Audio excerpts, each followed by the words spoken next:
실제로 겪었던 실화괴담들. 첫 번째 이야기.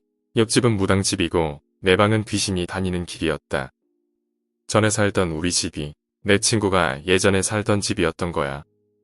그때 살던 집이 좀 많이 큰 편인데 항상 집에 혼자 있으면 싸한 느낌이 들었지.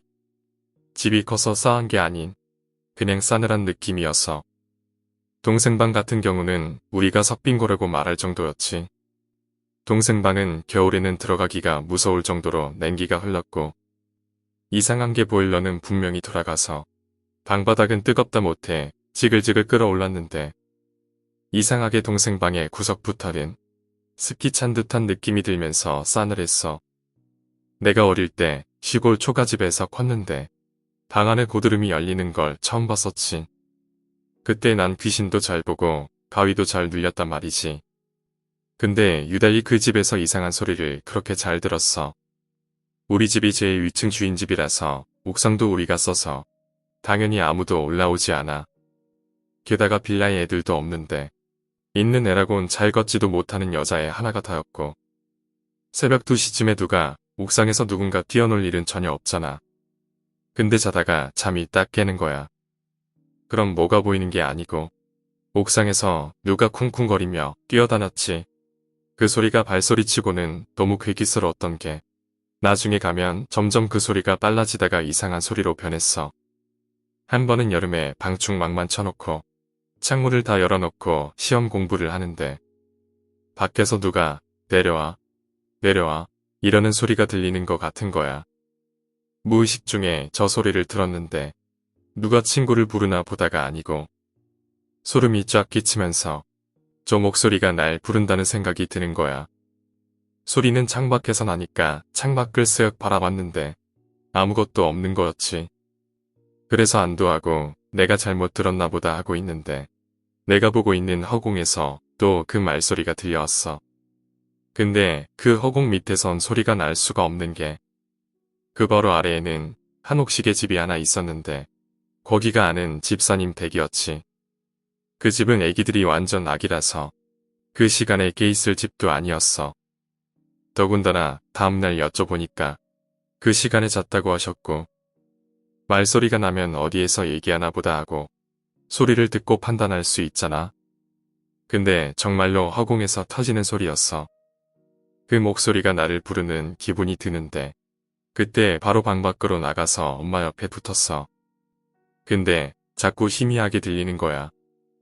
날 부르는 소리가 말이지. 그날 공부도 못하고 잠도 못 쳤어. 게다가 우리 옆 빌라에 무당집이 들어선 거야. 여자 무당이었는데 맨날 혼자서 웃기도 하고 어쩔 때는 혼자 울기도 해. 샤워하다가 그 여자의 웃음소리에 소름 끼쳐서 뛰쳐나온 적도 있었어. 그 여자가 항상 나 샤워할 때는 웃곤 했는데 어느 날은 진짜 통곡하고 운 거야. 그때 내가 입으로 욕을 중얼댔거든. 저녀는 맨날 저 지랄해서 사람 꿉꿉하게 만든다고. 근데 그때 분명 나 혼자 있는 욕실이었는데 누가 내 팔이랑 허벅지를 살살 만지는 거였어. 나는 씻다 말고 거품이 다 묻은 채로 뛰쳐나왔지. 만지는 느낌이 났던 팔이랑 허벅지가 오른쪽이었는데 나중에 전신 거울을 봤더니 오른쪽 팔이랑 오른쪽 허벅지에 손톱으로 긁은 것처럼 벌겋게 달아올라 있었어. 지금은 우리 가족이 살고 있지만 예전에 그 집에서 살던 친구가 우리 반이었거든. 그래서 옆집이 무당집인데 누가 만지는 느낌이 나더니 이렇게 벌겋게 상처났다고 말했어. 이사 오고 나서 자꾸 귀신 소리 같은 거 듣는다고 했더니 친구가 옆 빌라는 화장실에서 보이는데 이러는 거야. 거기 무당집이 된 거 같다고 했더니 친구가 한숨을 쉬더라고. 그러더니 얘네 언니의 얘기를 해주는데 하루는 얘네 언니가 시험 공부를 하다가 새벽 2시쯤에 배가 아프더래. 그래서 화장실에 딱 갔는데 두 집 화장실이 마주보는 구조거든. 그런데 우리 집 화장실 창문이 열려 있어서 그 옆집 화장실에 들어온 아저씨랑 눈이 마주친 거였지. 그 상황이 뻘쭘하잖아. 그래서 언니가 부끄럽게 웃었는데 아저씨는 무표정이더래. 암튼 그래서 언니가 화장실에서 나갔는데 30분 정도 지나고 이때쯤이면 나갔겠지 싶어서 다시 화장실에 들어갔는데 우리 집 화장실이랑 그 집 화장실이랑 마주보고 있지만 창문의 위치가 달랐어.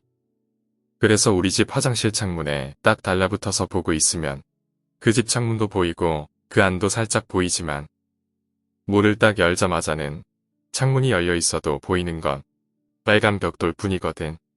언니는 거기서 어떤 아저씨랑 정면으로 눈이 마주친 거지. 그 이후 며칠 동안 기내 언니는 그쪽 화장실을 못 썼다는 거야. 우리 집 화장실이 2개여서 다른 쪽 화장실을 썼다는데 기내 언니 방이 그때 내 방이었는데 그 언니도 귀신을 유달리 많이 보고 소리도 들었다는 거야.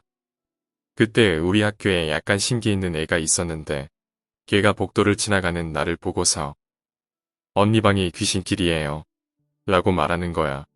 나는 너무 놀라서 무슨 소리 하는 거냐고 화를 냈는데 언니 집 근처에 신방하는 데 있죠. 거기 들르는 귀신들이 드나드는 길목이 언니 방이에요.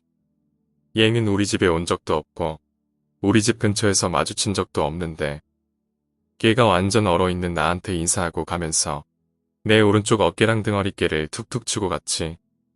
그런데 그게 괜히 거기 붙어있던 귀신을 떼는 것 같아서 너무 무서웠어. 결국 그 집에서 1년도 못 살고 다른 집으로 이사가게 되었어. 두 번째 이야기, 파란 가운을 입고 있던 간호사는 누구였을까? 맹장염으로 병원에 간 적이 있었습니다. 증세가 심했던 모양인지 그날 저녁으로 수술하기로 하고 입원하게 되었는데 수술실에서 막 나온 같은 방의 환자들을 보니 수술실의 공포가 점점 더해갔습니다. 그분들의 이야기를 들으니 수술실이 아니라 정육점이라는 생각이 들었습니다. 그날 저녁 수술복으로 갈아입고 들것에 실려가는 도중이었습니다만 누군가가 저를 쳐다보는 것 같았습니다. 누굴까 하고 주위를 살펴보니 파란 가운에 간호사복을 입은 사람이 수술실 앞에 서서 병실에서 수술실까지 들어가는 걸 지켜보고 있는 것이었습니다. 어쨌든 수술을 마치고 나오니 한밤중이었습니다. 수술을 마친 피곤한 몸이었기 때문에 바로 잠들었습니다만 몇 시쯤일까? 엎드려 자는 습관 때문에 불편해서 눈을 떠보니 저의 바로 옆에 아까 저녁 때 봤던 그 파란 가운의 간호사와 건너편 침상에 있는 간호사가 보였습니다. 아직 새벽이에요. 더 주무세요라는 말소리가 들려왔습니다. 다시 잠들다 눈을 떠보니 그 파란 가운의 간호사가 계속 제 옆에 있었습니다. 뭔가 이상했지만 밤마다 눈을 뜨면 항상 옆에 있었기에 전담 간호사구나 라고 생각하며 이상하게 생각하지 않았습니다. 그러다 시간은 지나 저는 무사히 퇴원하게 되었는데 혹시 그 간호사가 저한테 관심이 있어서 그런 건 아닐까라는 생각으로 다시 병원으로 찾아가서 물었습니다. 이런 일이 있었는데 그 간호사를 만날 수 있을까요? 라고 말입니다. 그런데 제가 듣게 된 말은 전혀 예상치 못한 대답이었습니다. 저희 병원에 파란 가운을 입는 간호사는 없어요. 밤중에 남는 간호사는 2명도 안 돼서 1명 이상 환자를 점검하러 돌아다니지도 않아요. 저는 애인도 없을 뿐만 아니라 간호사들 또래의 누나는 있지만 사이가 엄청 안 좋기 때문에 간호는 생각할 수도 없는 일입니다. 방금 생각난 일인데 그때 제가 있던 병실은 중환자가 많아서 가습기가 항상 돌아가고 있었고 저의 침상 역시 습기로 인해 항상 눅눅했습니다. 그런데 제 기억에는 항상 그 사람과 눈이 마주칠 때는 제 얼굴에 습기가 없었습니다. 그녀는 누구였던 걸까요? 오늘 이야기는 여기까지입니다. 오늘 이야기가 재미있으셨다면 구독과 좋아요, 댓글 부탁드립니다. 댓글은 저에게 큰 힘이 됩니다. 감사합니다.